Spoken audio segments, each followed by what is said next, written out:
Assalamualaikum warahmatullahi wabarakatuh. Hari ini kita lanjutkan perkuliahan fisika dasar 2 kita berkaitan dengan materi arus dan hambatan. Secara umum, menjadi apa yang dimaksud dengan arus listrik adalah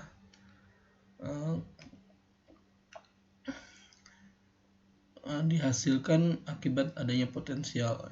Jadi adanya perbedaan potensial menyebabkan muatan bergerak pada sebuah bahan. Nah, pada saat potensial dalam atau pada suatu konduktor, misalnya yang loop ini, yang loop di bagian atas ini, dan potensialnya setimbang, maka muatan di dalam loop ini dia tidak bergerak. Ya, alasannya adalah karena kesetimbangan potensial, sehingga masing-masing dia statis. Ya. Nah, jika misalnya konduktor tersebut dihubungkan dengan sumber tegangan, ya, maka potensial pada konduktor ini berubah, di mana potensial ujung yang positif itu lebih tinggi dibandingkan ujung yang dari ujung yang negatif. Maka secara umum, karena adanya beda potensial tersebut, maka muatan itu akan mengalami medan listrik, ya, atau medan listrik dari sumber tegangan. Perbedaan potensial ini akan menyebabkan muatan bergerak. Nah, pergerakan muatan tersebut kita sebut sebagai arus listrik, ya, di mana arus keluar dari kutub atau kutub positifnya yang ini masuk ke kutub negatif, dan kita sebut dia adalah sebagai bentuk ini adalah sebagai loop tertutup. Nah, kalau putus misalnya, maka dia disebut loop terbuka dan tidak akan terjadi aliran arus listrik. Nah,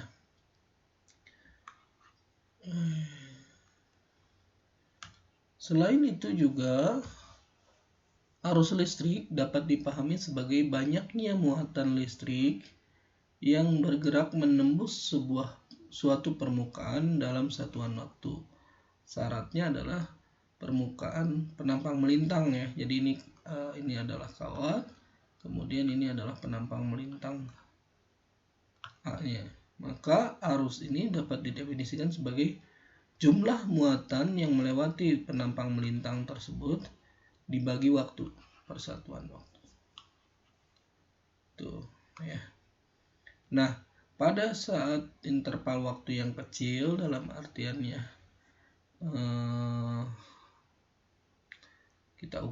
kita hitung pada perubahan yang sangat cepat, ya, maka arus ini didefinisikan sebagai turunan dari jumlah muatan per satuan waktu, deki per dt, ya.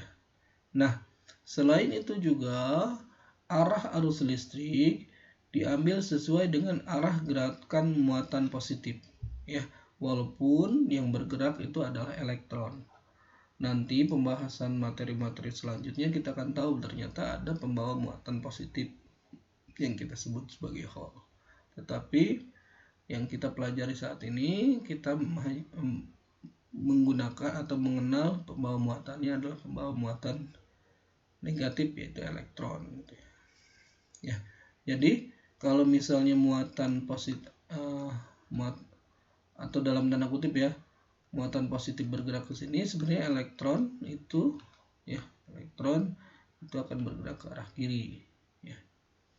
Nah, satuan arus listrik dalam sistem internasional, standar internasional, itu adalah ampere atau coulomb per second, gitu ya. Nah, karena kita melihat arus listrik itu disebabkan adanya muatan yang bergerak, ya. Ternyata muatan yang bergerak ini ada dalam artiannya dia adalah sekumpulan muatan pada volume tertentu atau kita kenal dengan densitas ya. Maka jumlah muatan ya, misalnya densitas muatan ya, kita lihat densitas muatan yaitu sejumlah muatan dibagi volume, yaitu berarti Q per volume itu adalah A dx gitu ya. A luas alas kali panjang, itu berarti A delta X ya. Maka kita bisa tulis densitas muatan ini dalam notasi N ya. N itu adalah pembawa muatan persatuan volume atau densitas muatan ya, densitas muatan.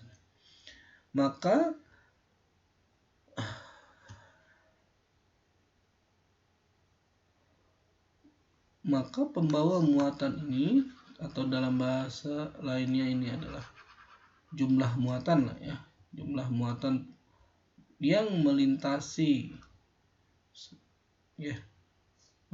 sepanjang X ini adalah jadi jumlah muatan yang melintasi sepanjang X ini adalah N kali A delta X atau densitas kali volumenya, volume di dalamnya.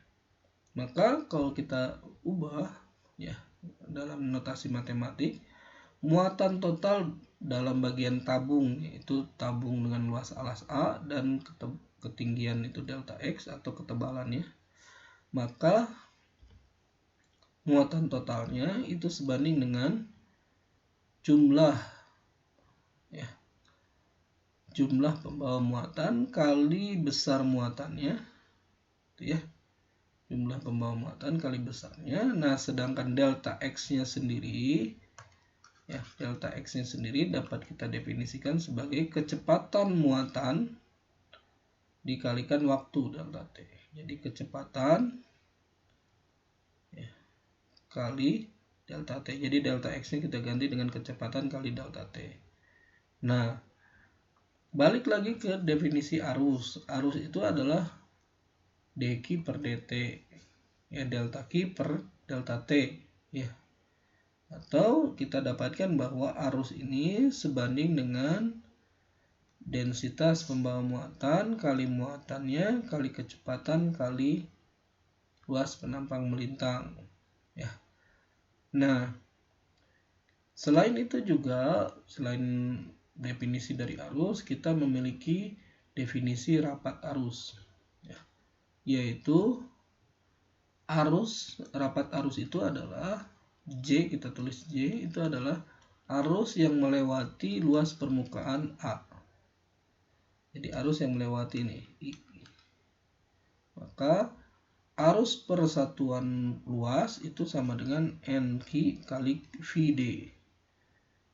Densitas pembawa muatan kali kecepatan, di mana kecepatan ini adalah kecepatan laju alir dari muatan atau kecepatan drift ya. Kita definisikan sebagai kecepatan drift. Nah, dengan demikian aliran muatan pada konduktor dapat kita tulis menjadi arus sebanding dengan integral dari rapat muatan didotkan terhadap luas penampang melintang, di mana J ini adalah rapat arus, current density, atau dA ini adalah elemen luas pada permukaan yang dilalui aliran muatan. Jadi ini adalah dA.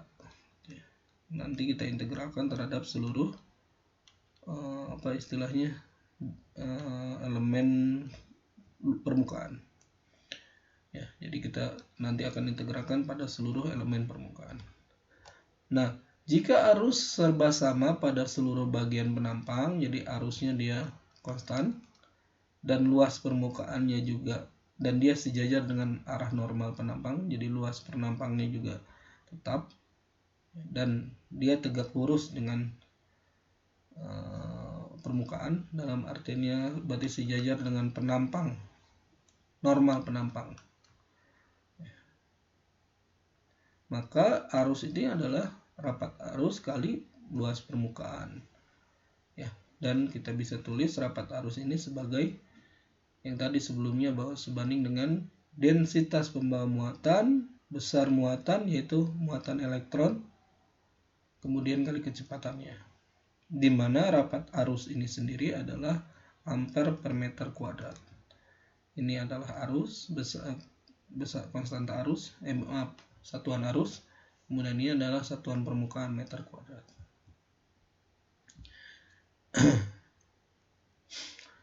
Pada penghantar yang ini contoh soal ya. Pada penghantar yang berbentuk silinder dengan jari-jari R sama dengan 2 mm, mengalir arus dengan rapat arus yang homogen. Oke, berarti sama semua, dimana J-nya sendiri adalah 2 kali 10⁵ ampere per meter kuadrat. Berapa bagian arus pada bagian luar penghantar? Jadi yang di luar sini, ya, dimana jari-jarinya itu adalah R/2 dan R. Berarti arus pada misalnya pada R2, R sampai R2, R/2 itu sama dengan J dikalikan dengan A total dikurangi AR/2. AR per AR/2 sama dengan J sama dengan dikalikan dengan Pi R kuadrat dikurangi Pi R/2 kuadrat. Itu kurung, itu sama dengan J Pi, Pi-nya keluar berarti ya. J kali Pi kemudian R kuadrat kurangi 1/4 R kuadrat. Berarti ini sama dengan 3/4 J Pi R kuadrat ya, sama dengan 3/4 kali 3,14 kali 2 kali 10⁵, R-nya adalah 2 mm. Oke, berarti 2 kali 10⁻⁴ minus 4 dikuadratkan. Ya. Hasilnya tinggal dihitung pakai kalkulator, kita dapatkan arus yang mengalir pada bagian permukaannya. Oke. Ya, kita dapatkan sebesar ini 0,6 pi ampere. Nah, kita lanjutkan hambatan dan hambatan jenis ya. Berarti kalau hambatan itu R ya, kita tulis sebagai R. Dan hambatan jenis kita sebut sebagai resistivitas atau kita tulis dengan rho. Ya, jika sebuah konduktor dihubungkan dengan sumber tegangan, maka ada beda potensial antara satu bagian dengan bagian yang lainnya pada konduktor tersebut. Maka konduktor tidak lagi berada dalam keseimbangan elektrostatik. Kita sudah bahas tadi ya. Tidak lagi berada pada keseimbangan elektrostatik dengan artian si elektron atau pembawa muatan positif itu akan bergerak ya. Kalau elektron dari sumbu negatif, kalau muatan positif berarti kalau arus dari sumbu muatan positif. Muatan bebas pada konduktor bergerak disebabkan adanya medan listrik. Jadi si elektron bergerak karena medan listrik. Dengan kata lain, ya, rapat arus ini berkaitan dengan medan listrik. Nah, jadi J ini sebanding dengan medan listrik. Atau kita tulis J ini, rapat arus ini, itu sebanding dengan sigma kali E. Ya, medan listrik ini akan menyebabkan adanya arus yang bergerak atau rapat arus.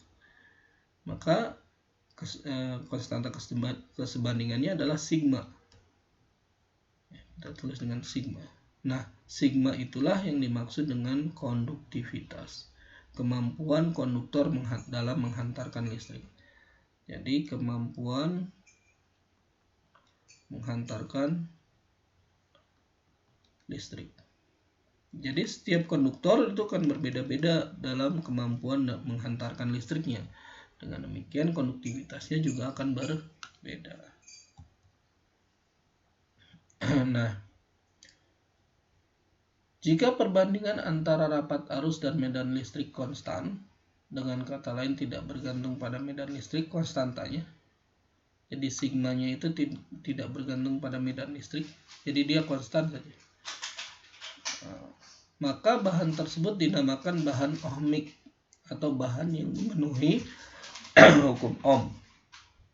Oke, kita uraikan. J ini sebanding dengan sigma kali E atau sigma kali beda potensial dibagi jarak. Jadi ini adalah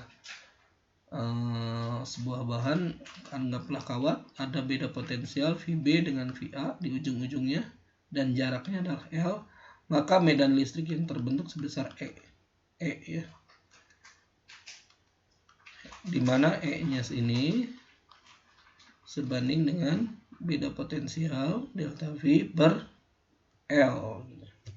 Nah, kita uraikan, kita pindah ruas, kita dapatkan bahwa perbedaan potensial itu sebanding dengan L per sigma kali J, di mana J-nya sendiri kita tahu itu adalah I per A. Maka beda potensial VB minus VA itu akan menyebabkan atau sama dengan L per sigma A kali I. Atau bahasa lainnya kita tahu bahwa L per sigma A itu adalah hambatan atau resisten. Di mana besar hambatan itu dalam satu standar internasional adalah Ohm. Ohm. Oke. Nah, perhatikan bahwa hambatan itu berbanding terbalik dengan konduktivitas. Jadi hambatan sebanding dengan L berbanding terbalik dengan sigma konduktivitas dan A. Dengan kata lain, makin panjang kawat atau bahan yang yang kita gunakan, maka makin besar hambatannya. Makin panjang kawatnya, itu hambatannya akan makin banyak. Artinya sebenarnya si elektronnya itu akan sulit untuk bergerak di dalam kawat ya. Asumsinya si elektron. Kenapa? Karena bisa jadi dia menumbuk atom-atom bertumbukan dengan atom-atomnya, makin banyak tumbukannya. Tetapi juga dia berbanding terbalik dengan luas penampang. Jadi makin kecil luas penampangnya, hambatannya makin besar karena probabilitas dia melewati permukaannya makin kecil. Jadi dia saling berebut lah melewati sebuah permukaan yang luas, permukaan yang kecil. Kalau besar berarti hambatannya makin kecil. Kenapa? Karena probabilitas elektron melewati luas penampang tersebut makin besar. Dari mana saja bisa. Oke. Nah, satuan konduktivitas dalam standar internasional adalah 1 per ohm meter. Atau ohm, ini adalah ohm meter pangkat minus 1. Nah, kebalikan dari konduktivitas itu adalah resistivitas.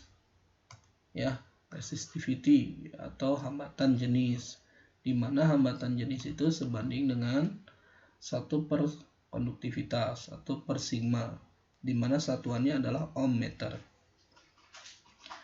Resistivitas maupun konduktivitas dia adalah sifat fisis dari suatu bahan. Dan jika misalnya kita memiliki bahan-bahan berbeda, maka dia akan memiliki resistivitas atau konduktivitas berbeda. Nah, kita lihat dulu hubungan antara hambatan dengan hambatan jenis. Jadi jika hambatan itu sebanding dengan L per sigma A, maka bisa ditulis juga bahwa 1 per sigma A itu sama dengan rho, sehingga R sama dengan rho L per A. Ya. Nah, selain itu juga resistivitas dan konduktivitas dari suatu bahan dia adalah fungsi temperatur. Ya. Nanti bisa kita lihat di bagian akhir. Nah, kita lanjutkan dengan hukum Ohm. Hukum Ohm ini menyatakan bahwa terdapat kesebandingan antara arus yang mengalir pada suatu bahan dengan medan listrik di dalam bahan. Ya, nah, jika ada kesebandingan antara arus dengan medan listrik, maka kita tetapkan bahwa itu mengikuti kaidah Ohm. Dan jika misalnya ketika misalnya arus pada bahan itu ada kesebandingan dengan medan listrik, maka kita sebut bahan tersebut sebagai bahan ohmik. Atau bahasa lainnya adalah arus ini sebanding dengan tegangan potensial yang diberikan dibagi hambatan. Atau tegangan pada suatu bahan, jadi ketika suatu bahan itu diberi tegangan atau beda potensial, itu akan menyebabkan arus, ya, menyebabkan arus di mana besar tegangan ini akan sebanding dengan I kali R. Ya. Jadi perbedaan tegangan itu akan menghasilkan arus. Jadi V ini 0, ini V gitu ya, maka akan terbentuk arus. Nah, di mana tegangan itu sebanding dengan arus kali R hambatan. Atau boleh disebut V sebanding dengan I. V ini perbedaan potensial akan menyebabkan arus. Nah, biar sebandingan kalikan dengan R nih, itu hambatan. Nah, ada beberapa bahan lain yang kesebandingan arus dan medan listriknya tidak linear. Ya, kita sebut dia adalah bahan non-ohmik. Contohnya adalah bahan semikonduktor. Misalnya adalah LED, solar cell gitu ya, dioda, dan seterusnya.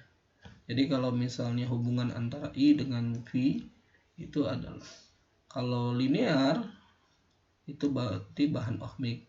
Kalau tidak linear, eksponensial, atau misalnya curve gitu ya, pengisian kapasitor, itu berarti non-ohmik gitu ya.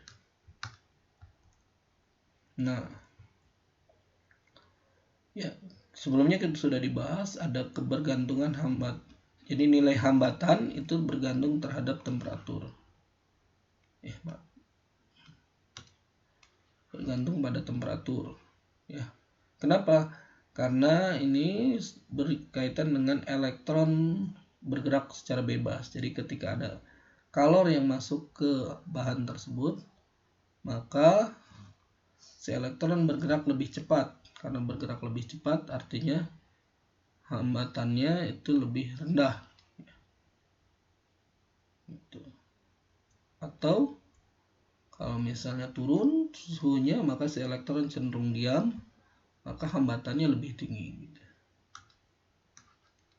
Jadi rho ini sebanding dengan rho kali 1 tambah alfa T minus T0.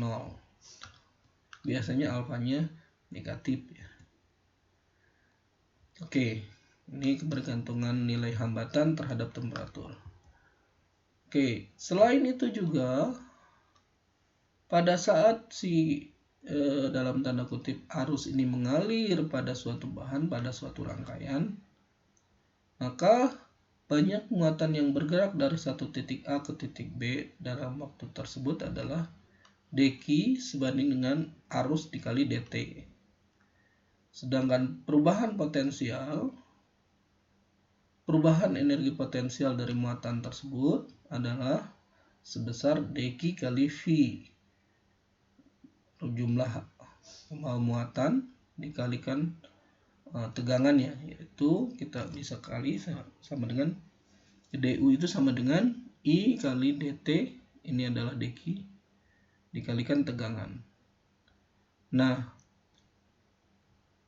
ada definisi lain, yaitu laju perubahan daya. Jadi laju perubahan energi, laju perubahan energi, atau kita definisikan sebagai daya, kemampuan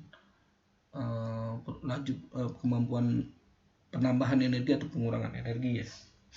Maka daya ini kita definisikan sebagai du per dt, atau dengan kata lain daya ini sebanding dengan arus kali tegangan ya, beda potensial. Nah, daya ini satuannya adalah voltmeter. Ini adalah volt, ini adalah voltmeter, volt ampere. Ini adalah volt, ini adalah ampere. Atau bahasa lainnya adalah joule per detik. Atau kita sering sebut dia adalah watt ya. Nah, bagaimana kalau misalnya pada perangkat listrik ya? Jika misalnya rangkaian atau perangkat yang ada pada rangkaian, atau misalnya ini maksudnya adalah ketika sumber tegangan ini disambungkan dengan R, sumber tegangan V ini disambungkan dengan R, atau rangkaian ini terdiri dari sumber tegangan dan hambatan lah, atau resistor.